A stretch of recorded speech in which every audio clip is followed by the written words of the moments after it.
কেমন আছো তোমরা সবাই? আশা করি খুব ভালো আছো, আমিও খুব ভালো আছি। আবারও চলে এসেছি আরও একটি নতুন ব্লগ নিয়ে। তোমরা দেখছো রিয়ান্স কিচেন আর আমি রুমনা। তো দেখতে পাচ্ছ রেডি হয়ে গেছি। এখন একটা নেমন্তন্ন বাড়ি যাবো, বলতে গেলে আমার এক আত্মীয়ের বাড়ি কালী পুজোয় যাবো। তো চলো আজকে ভাবছি তোমাদের সাথে সেটা দিয়েই ব্লগটা শেয়ার করি। তো দেখতে পাচ্ছ এখানে মা রেডি হচ্ছে, রুদ্দুরও রেডি, বাবাও রেডি, আর আমি তো রেডি হয়েই গেছি। তো আমরা এখন মামা আর মামির জন্য অপেক্ষা করছি, কারণ ওদের গাড়িতেই যাব।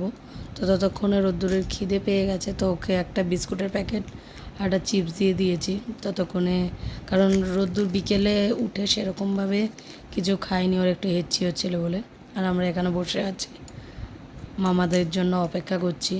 মামাদের গাড়িতে যেহেতু আমরা 3জন যাব, তো মামা গাড়ি নিয়ে চলে এসছে। এবার আমরা বেরিয়েও পড়েছি, রওনা দিয়ে দিয়েছি, কারণ অনেকটাই রাত হয়ে গেছে, মোটামুটি 9টা বাজে। তো দেখতে পাচ্ছি আমরা 3জন পেছনে, মামি, আমি আর মা, আর মায়ের কোলে আছে রোদ্দুর। তো চলে এসছি মোটামুটি। তো দেখো ওখানে মামা গাড়ি পার্ক করছে আর আমরা এখানে ওয়েট করছি। এটা হচ্ছে আমার মায়ের মা বাড়ি, তো সেখানেই কালী পুজোটা। তো এখন আমরা এগোচ্ছি মা বাড়ির দিকে। তো আগে যারা আমার পুরনো সাবস্ক্রাইবার আছো বা আমার বন্ধুরা আছো, তারা নিশ্চয়ই আগেও আমার এই রকম একটা ব্লগ দেখেছো। যারা দেখোনি তারা অবশ্যই আমার ডেসক্রিপশান বক্সে গিয়ে আগের ব্লগটা দেখে নিতে পারো। তো দেখতে পাচ্ছ আমরা সবাই চলে এসেছি, ঢুকে পড়ছি ভিতরে। তো দোতলায় পুজোটা হচ্ছে, অনেকক্ষণই স্টার্ট হয়ে গেছে। তো এই দেখো কত মানুষের ভিড়, আর বেশ বড় করে পুজোটা হয়। আর দেখো কি সুন্দর করে মাকে সাজায়।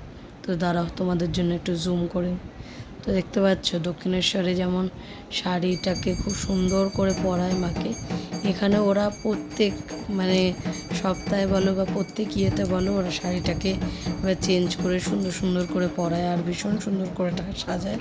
আর এই হচ্ছে আমার দাদু, আমার মায়ের মামা, তো তারই ঘরে পুজো। তো দেখো এখানে সবাই এসছে, সবাই এই পুজোতে গেলে সবার সাথে দেখা হয়। আর বললামই অনেকটা রাত হয়ে গেছে, পৌঁছাতেই মোটামুটি 10টা সাড়ে 10টা বাজে। তো ভাবলাম আমরা আগে খেয়ে নিই, তারপর কিছুক্ষণ বসে চলে যাব। তো পিছনে মামা আর বাবা বসেছে, আমি, রোদ্দুর আর মা, ছোটো মিমি এক টেবিলে বসবো। তো মার আগে ছিল হাত ধুতে, তো আমি ওর হাত ধুয়ে এসেছি রোদ্দুরকে বসিয়ে রেখে। তো চলো দেখা যাক কী কী প্রসাদ দেওয়া হয়। তো এখানে দেখতে পাচ্ছ খিচুড়ি দিয়ে দিয়েছে। তো খিচুড়িটা রোদ্দুরের মুখে দিয়েছি, তো আমি দেখিনি যে ঝাল আছে, রোদ্দুর মুখে দিয়েই ঝাল ঝাল করছিল, তাই ওকে আর দিইনি।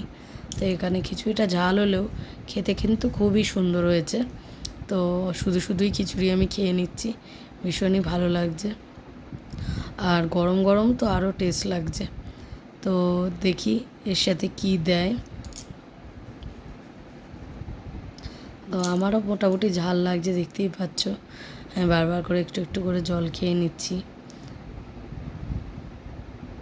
তো খিচুড়ির সাথে চলে এসছে লাবড়া না ছ্যাঁচড়া, ছ্যাঁচড়া না লাবড়া ঠিক তোমরা বলে দিয়ে, ঠিক করে আমি বলতে পারছি না।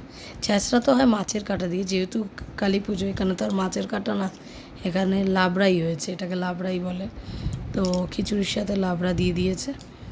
তো যেমন খিচুড়িটা ঝাল ঝাল, লাবড়াটা তেমনই মিষ্টি মিষ্টি। তো তাড়াতাড়ি করে খেয়ে নিচ্ছি। এবার আসছে ফ্রাইড রাইস, তো তাই তাড়াতাড়ি করে আমি আগে খিচুড়িটা খেয়ে নিচ্ছি। রোদ্দুরকেও তো খাওয়াতে হবে, নাহলে রোদ্দুর তো একা হাতে খাবে না। তো দেখো সবার পাত ফাঁকা হয়ে গেছে। এবার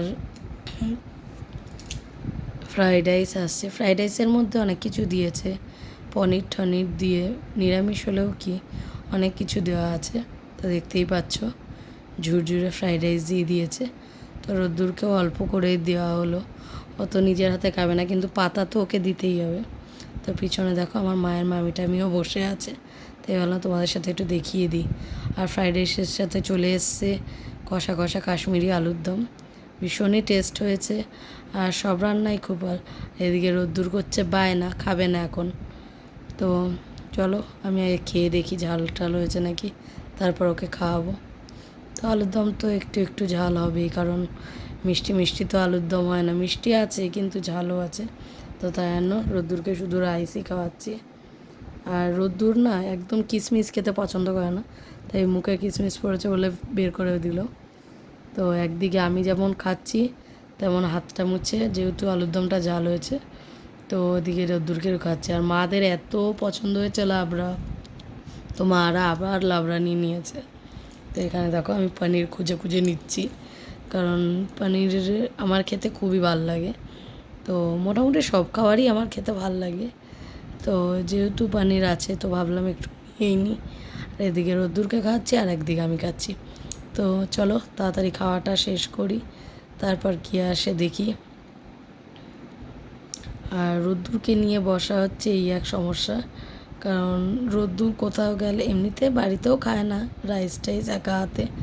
আর ওর রাইস খেতে যে কী অ্যালার্জি, ভাতে মানে প্রচুর অ্যালার্জি, ও যেন খেতেই ইচ্ছা করে না, তাছাড়া যা দেবে তা টুকটুক করে খেয়ে নেবে। তো চলো তাড়াতাড়ি করে খাই, খেয়ে আবার বাড়ির দিকেও রওনা দিতে হবে, কারণ দেখতে দেখতে অনেকটাই রাত হয়ে গেছে। আর তোমাদের দাদা আসতে পারেনি, তোমাদের দাদা কাজে গেছে, তাই তোমাদের দাদারও ইনভিটেশন ছিল, কী করা যাবে, কাজ তো আগেই। তো চলো খেয়ে নিই। তো খাওয়া মোটামুটি কমপ্লিট। এদিকে চলে এসেছে চাটনি, আমের চাটনি, টক টক মিষ্টি মিষ্টি, বেশ ভালো লাগে এই গরমের দিনে আমের চাটনি। আর তার উপর যে পরিমাণে গরম পড়েছে, খাওয়াচ্ছি বেশি হাঁপাচ্ছি, মানে পেট ঠেসেও খাওয়া যায় না, এদিকে কম খেলে খিদেও পাবে। তো দেখতে পাচ্ছ আমের চাটনির সাথে চলে এসেছে পাঁপড়, কিন্তু পাঁপড়গুলো এত ঝুরু মানে ছোটো ছোটো দিয়েছে, পোষায় না। একটু বড় পাঁপড় হলে একটা পাঁপড়েই হয়ে যায় আমার। আর চলে এসছে পায়েস। তো যেহেতু কালী পুজো, এখানে পায়েসটা মানে দেয়, মিষ্টির জায়গায় ওরা পায়েসই দেয়। তো চলো খাওয়ার মোটামুটি এই অবধি শেষ। তো খেয়ে দিয়ে আবার নিচে যাব, একটু সবার সাথে দেখা করে চলে যাব। তো রোদ্দুর পাঁপড় খেতে পছন্দ করে, তাই ওদের পাতে একটু পাঁপড় আর চাটনিটা দিয়ে দিলাম, আমার থেকে আলাদা করে ওকে দিতে দিইনি। তো বেশ ভালোই লাগছে চাটনি দিয়ে পাঁপড় খেতে। আর বললামই মিষ্টি মিষ্টি টক টক আমের চাটনি, এই গরমে তো খুবই আরাম।